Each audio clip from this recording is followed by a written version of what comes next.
শুভ সন্ধ্যা বন্ধুরা। আজ আবার আপনাদের সামনে একটা নতুন কাহিনী উপস্থাপন করতে চলে এলাম। এরকম কাহিনী হয়তো আপনারা কোনোদিনই শোনেননি। আজ আমি আপনাদের শোনাবো একটা সুন্দর কাহিনী। কাহিনী শুরুর আগেই উপস্থিত দর্শক শ্রোতৃমণ্ডলীদের কাছে আমার বিশেষ অনুরোধ, আপনারা একটা লাইক দিয়ে দিন। আর নতুন শ্রোতা বন্ধুদের উদ্দেশ্যে বলি, আপনারা আমার চ্যানেলটি সাবস্ক্রাইব করে রেখে দিন। তাহলে এই রকম নিত্য নতুন উপস্থাপনার নোটিফিকেশন সবার আগে আপনাদের কাছে পৌঁছে যাবে। আজ আমার কাহিনী একটি খুন্তির আত্মকথা। আমি এক খুন্তি, রান্নাঘরের নীরব সঙ্গী, প্রতিদিনের যুদ্ধে এক অবিচল যোদ্ধা। লোহার গায়ে অগ্নির আঁচ সইতে হয়, কড়াইয়ের তলায় ছুটতে হয়, কখনো তরকারিতে মেশাতে হয়, কখনো দুধ নাড়তে হয়, আবার কখনো ঘি গলিয়ে দিতে হয়। কিন্তু এত কিছু করেও আমার ভাগ্যে একটুও স্বাদ জোটে না। আমার জন্ম এক দক্ষ কারিগরের হাতে। গলিত লোহার ঢালাই থেকে বেরিয়ে আমি নতুন জীবন পেলাম এক শক্তপোক্ত কালো মসৃণ খুন্তি। দোকানের এক কোণে শুয়েছিলাম। আমার অপেক্ষা ছিল এক নতুন সংসারের। নতুন সংসারে আমার প্রবেশ। একদিন এক মধ্যবয়সী মহিলা আমাকে কিনে নিয়ে গেলেন। আমি এলাম এক ছোট্ট রান্নাঘরে, যেখানে 3টে মাত্র বাসন, একটা ছোট্ট উনুন আর এক হাঁড়ি ভাত রান্নার সুবাসে ভরা। এই বাড়ির গৃহিণী ছিলেন এক সদয় হৃদয়ের নারী, নিরুপমা। তিনি আমাকে খুব যত্ন করে ব্যবহার করতেন। রোজ সকালে আমি তার সঙ্গে উঠতাম। কড়াইতে তেল পড়ার সঙ্গে সঙ্গে আমার গায়ে গরম স্পর্শ লাগত।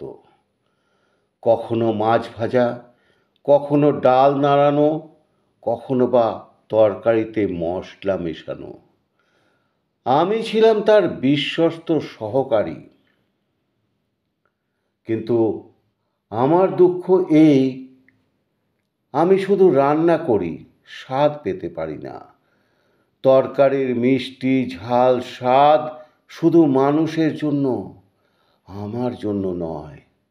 আমি শুধু উনুনের ধোঁয়া গিলি, লাল আগুনের তাপ সহ্য করি, তবু আমার মুখে কিছুই আসে না।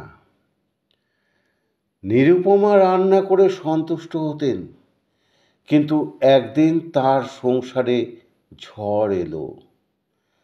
স্বামী মারা গেলেন, সংসার ভেঙে গেল।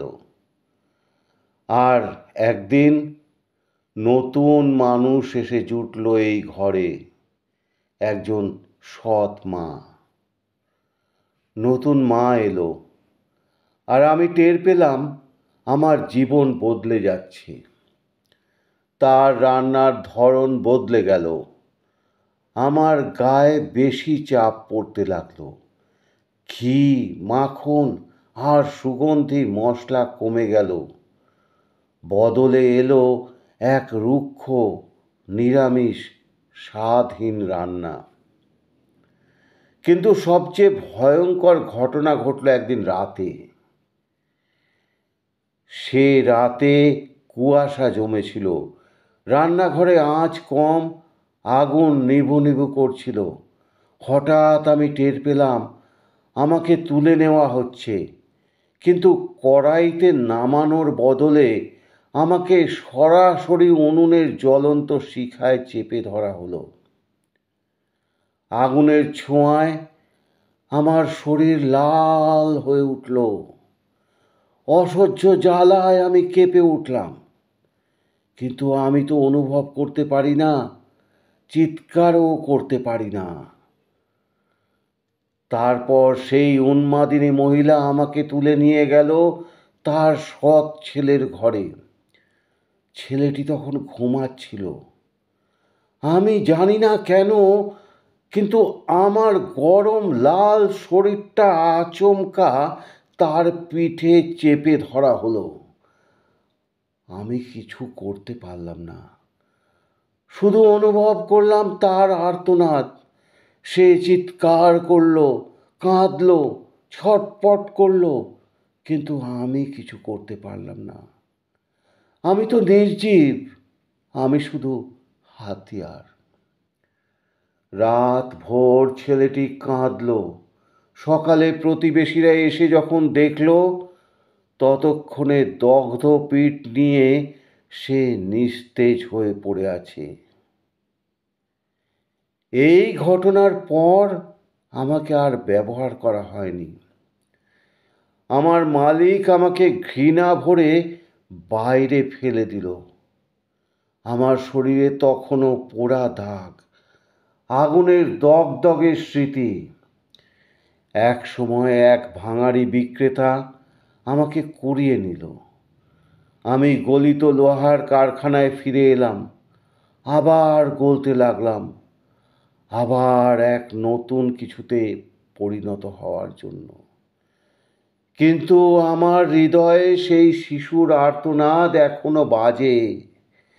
আমি রান্নাঘরের বন্ধু হতে চেয়েছিলাম, মানুষের ক্ষুধা মেটাতে চেয়েছিলাম, কিন্তু একদিন আমাকে দিয়ে এক নিষ্ঠুর হত্যার অস্ত্র বানানো হয়েছিল। আজও আমি জানি, আমি রান্নার জন্য, খাবার তৈরি করার জন্য, কিন্তু খাবারের স্বাদ আমি কখনো পাই না। শুধু জীবনভর অন্যের তৃপ্তি দেখে যেতে হয়, নিজের কিছু পাওয়ার অধিকার নেই। ধন্যবাদ বন্ধুরা। আমার আজকের উপস্থাপনা একটি খুন্তির আত্মকথা। আশা করি আপনাদের ভালো লেগেছে। আর আমার আজকের এই কাহিনী যদি আপনাদের ভালো লেগে থাকে, তাহলে আপনার সকল বন্ধুবান্ধব, আত্মীয় স্বজনদের মাঝে শেয়ার করে দেবেন। আর পরিশেষে রোজকার মতো বলি, আমার রবির কবিতাঙ্গন চ্যানেলটি সাবস্ক্রাইব করে আমার পাশে থেকে যাবেন। ধন্যবাদ বন্ধুরা।